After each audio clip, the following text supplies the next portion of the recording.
এই বিশ্বের 1000 সেরা আবিষ্কার, ওখানে দেখবেন সবগুলো মুসলমানদের নাম আছে না নাই? আপনি যে ল্যাপটপ চালাচ্ছেন, অ্যালগোরিদম কে দিয়েছে? হিন্দু ভাইরা দিয়েছে, খ্রিস্টান ভাইরা দিয়েছে, বৌদ্ধ ভাইরা দিয়েছে, ইহুদিরা দিয়েছে? এরা দেয় নাই। কারা দিয়েছে? মুসলিমরা দিয়েছে। আপনি যে মেডিকেল সায়েন্সের কথা বলছেন, মূল জিনিসটা কে দিয়েছে? মুসলিমরা দিয়েছে। রক্ত সংবহন তন্ত্র কারা আবিষ্কার করেছে? মুসলিমরা। আপনি জাবির ইবনে হাইয়ানকে ছাড়া আপনি কেমিস্ট্রি পড়াতে পারবেন না। ইবনে রুশদ, ইবনে সিনাকে ছাড়া আপনি মেডিকেল সায়েন্স আগাতে পারবেন না। আপনি ইবনে রুশদ ছাড়া এই যে আমরা পাটিগণিত, বীজগণিত, জ্যামিতি, ত্রিকোণমিতি, পরিমিতি করে আপনি পড়তে পারবেন না। আমরা তো জেনারেল লাইন পড়েছি, আমাদের সাথে বসেন, এগুলো হয়তো সবাই আপনাকে বোঝাতে পারবে না। জ্যোতির্বিদ্যায় যাচ্ছেন, আপনি অ্যাস্ট্রোনমিতে যাচ্ছেন, অনেক কিছু করছেন, আপনি মুসলিমদেরকে ছাড়া এক পা আগাতে পারবেন না। মূল ভিত্তিটা করে দিয়েছে কারা? উমাইয়ারা, আব্বাসীয়রা, সেলজুকরা, উসমানীয়রা এবং 4 খলিফার সময়। এই সময়ে এই শিক্ষার মূল ভিত্তিটা দাঁড়িয়েছে। এই যে আমরা যে নাহু সরফের কিতাবগুলো পড়ি, আমাকে বলেন তো, নাহু সরফের কিতাব রাসূলের যুগে ছিল? বলেন, ছিল না। কোন খলিফার সময় থেকে এগুলো সারা বিশ্বে ছড়িয়ে গেল? নাম জানেন? আলী ইবনে আবি তালেব। কি নাম? আলী ইবনে আবি তালেব। আরবি ব্যাকরণের পুরো ভিত্তি দিয়ে দিয়েছেন তিনি, লুগা দিয়ে দিয়েছেন, কায়দাগুলো দিয়ে দিয়েছেন। এখন সারা বিশ্বের মানুষ আরবি পড়ছে, আরবি বুঝতে পারছে, ব্যাকরণ বুঝতে পারছে, কোরআন নিয়ে গবেষণা করতে পারছে। প্রত্যেকটা সেক্টর, ধর্মীয় অঙ্গন বলেন, অর্থনীতি বলেন, জ্যোতির্বিদ্যা বলেন, কেমিস্ট্রি, ফিজিক্স, যাই বলেন, মুসলমানদের কাছে আগাতে পারবেন না। তাহলে আমরা যে যুগে ছিলাম সেখানে কি ফিরে আসা যাবে না? সম্ভব না। তাহলে প্রয়োজন কিসের? প্রয়োজনটা হচ্ছে, আমি জেনারেল শিক্ষার বিরোধী নই, কোশ্চিনকালেও নয়। জেনারেল শিক্ষা থাকবে, ইংরেজির প্রয়োজন আছে, বাংলা অবশ্যই প্রয়োজন আছে, মুক্তিযুদ্ধ সংস্কৃতি আমরা জানবো, শিখবো, চেতনা ধারণ করব, সব ঠিক আছে। আমরা সমাজবিজ্ঞান পড়ব, দর্শন পড়ব, সায়েন্স পড়ব, আর্টস পড়ব, কমার্স পড়ব, সব ঠিক আছে ভাই। মেডিকেল সায়েন্স পড়েন, ইঞ্জিনিয়ারিং পড়েন, কিন্তু কোরআন বাদ দিয়ে নয়, হাদিস বাদ দিয়ে নয়, আকিদা বাদ দিয়ে নয়, সিরাত বাদ দিয়ে নয়, ফিকহ বাদ দিয়ে নয়। রাজি আছেন ইনশাআল্লাহ? এখন আমাকে বলেন, এর উপায় কি? এর আসল উপায় কি? এখন এটা কি আপনি চাইলেই প্রতিষ্ঠা করতে পারবেন?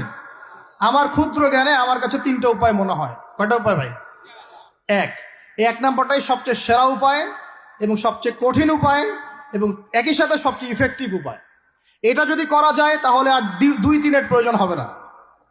সেটা হলো, জাস্ট যদি আমাদের ঊর্ধ্বতন কর্তৃপক্ষ, আমাদের শিক্ষা মন্ত্রণালয়, আমাদের গভর্নমেন্ট, আমাদের প্রশাসন, আমাদের সরকার, তারা যদি একটা টেবিলে বসে ওলামায়ে কেরামদেরকে নিয়ে বসে, প্রতিভাবান ইয়াংদেরকে নিয়েও বসে, শিক্ষা নিয়ে যাদের অবদান আছে তাদেরকে নিয়ে বসে যদি একটা শিক্ষানীতি প্রণয়ন করে যে না, আমাদের দেশটা মুসলিম কান্ট্রি, বেশিরভাগ মানুষই মুসলমান জনগণ, মুসলমান যুবক, মুসলমান যুবতী, মুসলমান শিশু কিশোর বেশিরভাগই মুসলিম, অ্যাজ এ ডেমোক্রেটিক সিস্টেম এখানে বেশিরভাগই মুসলিম। তাহলে তাদের স্বার্থ বিবেচনা করে আমরা একটা শিক্ষানীতি প্রণয়ন করি না কেন? একটা শিক্ষানীতি প্রণয়ন করি যেখানে প্লে গ্রুপ থেকে শুরু করে মাস্টার্স পর্যন্ত আমরা মাশাআল্লাহ 2টা শিক্ষাকে সমন্বয় করে দেব ইনশাআল্লাহ। এই সমন্বয়টা করলে আমার ছেলে, বললাম তো, 2 দিকেই ইনশাআল্লাহ এক্সপার্ট হবে। আমাদেরকে আলাদা করে কোনো প্রতিষ্ঠান খুলতেও হবে না। এটা কি করা যায় না? এটা যদি করা যায় তাহলে আমাদেরকে আলাদা করে কোনো মাদ্রাসাও খুলতে হচ্ছে না এখন, বরং যা আছে এটা দিয়ে যথেষ্ট। যা আছে এটা দিয়ে যথেষ্ট।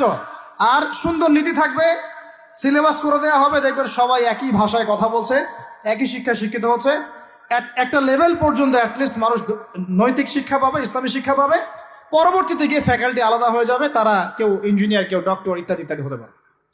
এটা যদি আমাকে বলেন, আমাকে 5টা বছর সময় দেন, 5 বছর সময় দেন, যদি মূল্যায়ন করেন, আমি ইউসুফ আলাইহিস সালামের মতো বলতে বাধ্য হচ্ছি এখন, কারণ আমি এটা দেখে অনেক ব্যথিত হচ্ছে।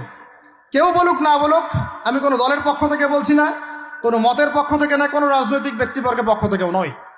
আমি আমার ব্যক্তিগত ব্যক্তি স্বার্থের পক্ষ থেকে বলছি, আমাকে 5টা বছর সময় দেন, ইনশাল্লাহ এটা আমি গড়ে দিতে পারবো ইনশাল্লাহ।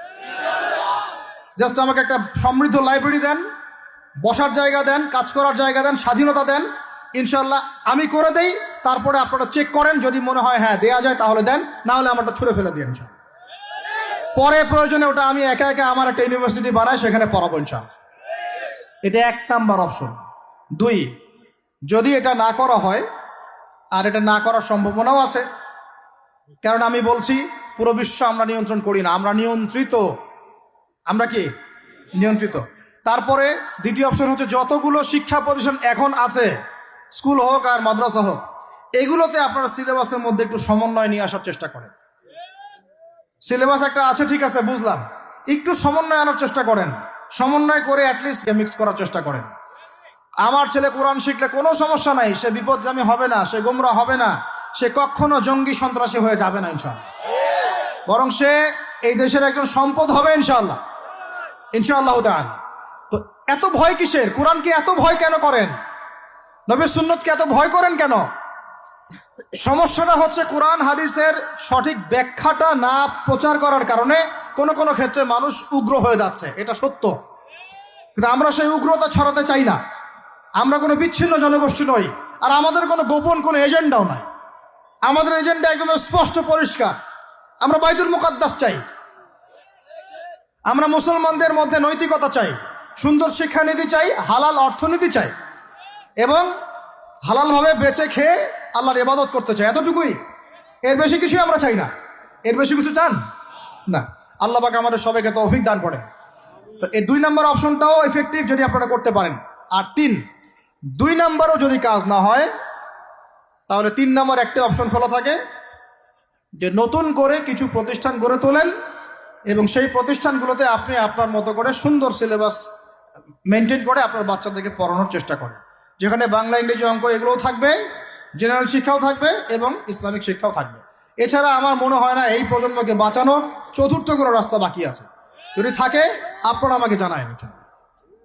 ভিতরে চোখ দিয়ে কি শিক্ষা বোঝাতে পেরেছি ভাই? আর 2টা জাস্ট বুঝাই ছেড়ে দেবো, জাস্ট 2টা, ধৈর্য ধরেন। ভিতরের চোখ দিয়ে এবার সংস্কৃতি বোঝেন। কি বুঝবেন?